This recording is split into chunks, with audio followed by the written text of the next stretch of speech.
So, a few days ago, a certain princess, the other girl, released a video message in Welsh for St. David's Day. And the British press went absolutely bananas for it. There were headlines everywhere, there was major coverage. And Kensington Palace treated it like it was a landmark moment. And do you want to know what she actually said? She said, "Wales is very close to our hearts and we look forward to every visit. Wishing you a day full of celebration with family and friends." That was it. 2 sentences recorded on the Windsor estate, not even in Wales.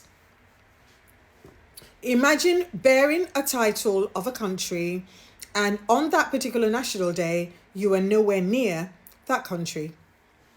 And online, a lot of people are asking the obvious question, because one commenter said, how long have they actually been the Prince and Princess of Wales? And that is the right question to ask, because when you look back, the other girl has held the title since 2022.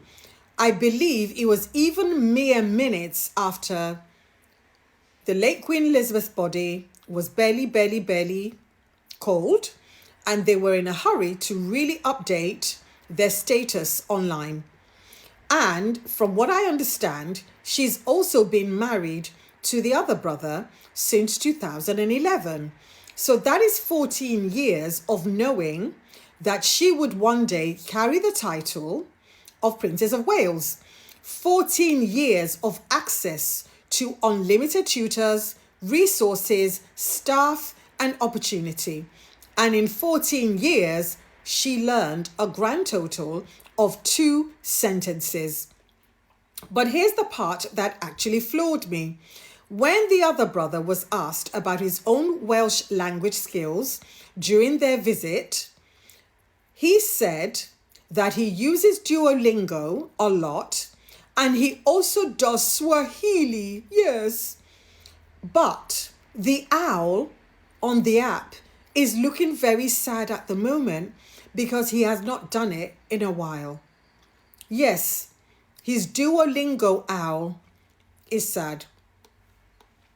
I believe I know why he mentioned Duolingo.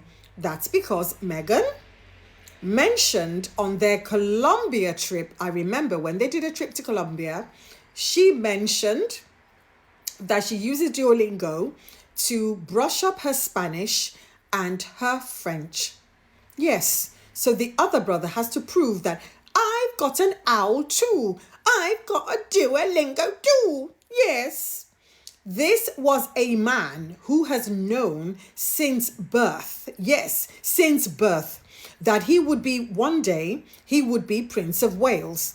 He is 43 years old. He is the future king of an entire country, but he cannot be bothered to keep his language app.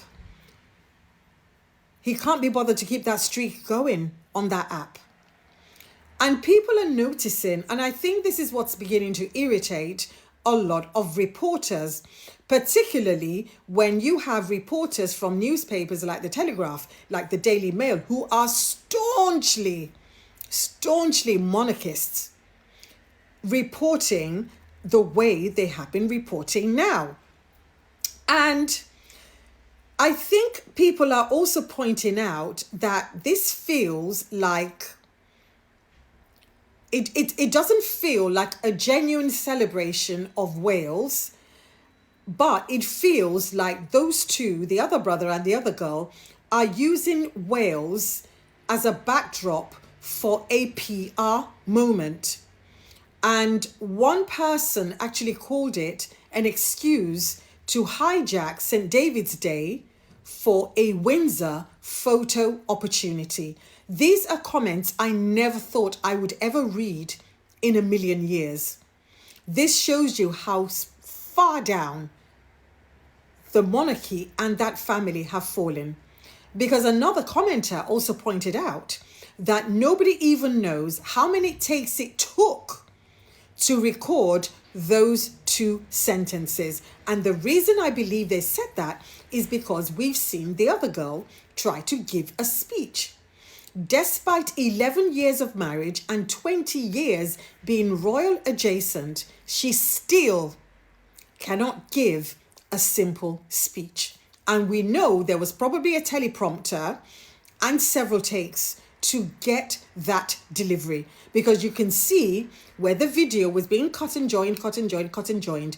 That's why I do not cut and join my videos. I record them in one straight thing. And if I make a mistake, I make a mistake. I own it and I learn for next time. But anyway, I know they can't afford to do the same, but let's move on. But the crux of my story today is that I want to compare all of this to Princess Diana. She was 20 years old when she married into the family. She had no lifetime of preparation. She had no expectation that this would be her role, and yet she learned Welsh.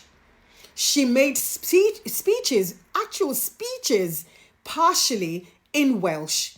She actually put in an effort because remember, she was a very shy, unworldly 20-year-old. So she knew that she had to level up. And she made such an effort because there was no playbook for her. She had to find her way into the role. And yet, she learned Welsh. And she put in actual effort because she understood that holding a title connected to a nation means something. She understood that. Diana tried at 20 with far less support and far fewer resources. And the other brother and the other girl, they've had decades and they are still at the sad Duolingo owl stage. Now, this is what really gets me. The press framing those two sentences as if the other girl delivered an entire message in Welsh, as if she gave a speech, as if she demonstrated real engagement with the language and culture of the nation she represents. The bar is so low for her, is essentially buried deep into the earth's core.